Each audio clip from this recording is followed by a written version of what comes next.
सियासत के गढ़ कहे जाने वाले शहर इंदौर में बीजेपी अब तक नगर अध्यक्ष और जिला अध्यक्ष नियुक्त नहीं कर पाई है, जहां इसे लेकर सियासत रफ्तार पकड़ रही है। देखिए, सर्वप्रथम तो कांग्रेस को सबसे पहले अपना घर देखना चाहिए। 10 महीने तक वे अपनी पूरी टीम नहीं घोषित कर पाए, उसके बाद घोषित की तो इस्तीफों का दौर चालू हो गया।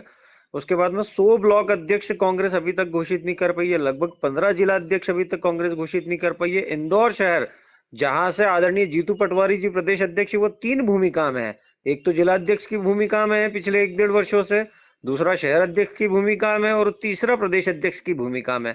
तो पहले आदरणीय जीतू पटवारी जी अपनी भूमिका तय कर ले। जब बैठकों का दौर होता है और विशेष आमंत्रित सदस्यों के साथ बैठकों को संपूर्ण करना पड़ता है, क्योंकि आपके जो कार्यकर्ता और नेता उनके बीच में समन्वय नहीं है। विशेष आमंत्रित सदस्यों के साथ में आप बैठक कंप्लीट करते हैं, उसके बाद में आप पॉलिटिकल अफेयर्स की जो टीम बनाते हैं, उसमें 25 में से 15 नेता नदारद होते हैं और आपके ऊपर आरोप प्रत्यारोप लगाते हैं। भारतीय जनता पार्टी में लगभग 1300 से ज्यादा मंडल अध्यक्ष तय किए गए। निर्वाचन प्रक्रिया जो हमने अपनाई थी, हमारा आंतरिक लोकतंत्र है, उसके तहत वोटिंग हुई थी और वोटिंग करने वाले 64,523 बूथ से निकलने वाले कार्यकर्ता थे। तो कांग्रेस पहले हिमाकत कर ले अपने क्षेत्रों में वोट करवाने की, और उसके बाद में लगभग 90% से ज्यादा हमने जिला अध्यक्ष को घोषणा कर चुके हैं।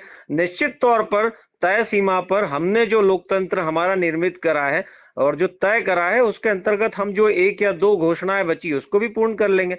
पर कांग्रेस की समस्या क्या है? कांग्रेस को वाद समझ में नहीं आता है। कांग्रेस को स्वयं के अंतर्गत निर्मित जो अपवाद है, उसके तहत वो बात करती है। तो पहले कांग्रेस अपने घर में देख ले। भारतीय जनता पार्टी में कहीं भी वाद और विवाद नहीं है।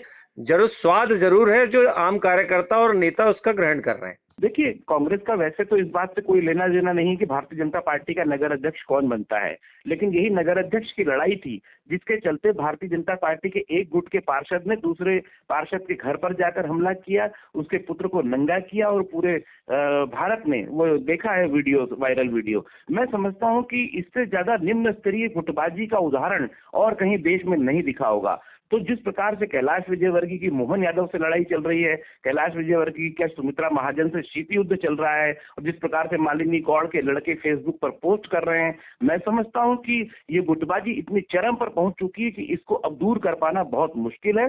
भारतीय जनता पार्टी में कलह के बीज इतने गहरे हो गए हैं कि वो अब किसी भी प्रकार से समाप्त नहीं किए जा सकते। तो इसीलिए इंदौर में अध्यक्ष घोषित नहीं हो पा रहा है। नेताओं की जो आपसी महत्वाकांक्षाएं, आपसी टकराव है, ये निश्चित रूप से विस्फोटक बन चुके हैं। मैंने कहा कि जो भारतीय जनता पार्टी है, वो जब कांग्रेस पर उंगली उठाती है गुटबाजी को लेकर, तो 4 उंगलियां हमेशा उसकी तरफ होती हैं। आप देखिए, केवल इंदौर का मामला नहीं है, पूरे मध्य प्रदेश में ले लिया जाए तो ज्योतिरादित्य सिंधिया और नरेंद्र सिंह तोमर की लड़ाई किसी से छिपी नहीं है। रामनिवास रावत के लिए किसने किसने भीतरघात किया, वह जनता के सामने है। भूपेंद्र सिंह और गोविंद सिंह राजपूत की जो लड़ाई सागर में चल रही, जो खुलेआम एक माहौल बिगड़ गया है भारतीय जनता पार्टी का, सबके सामने है। मोहन यादव और कैलाश विजयवर्गीय की लड़ाई किसी से छिपी नहीं है।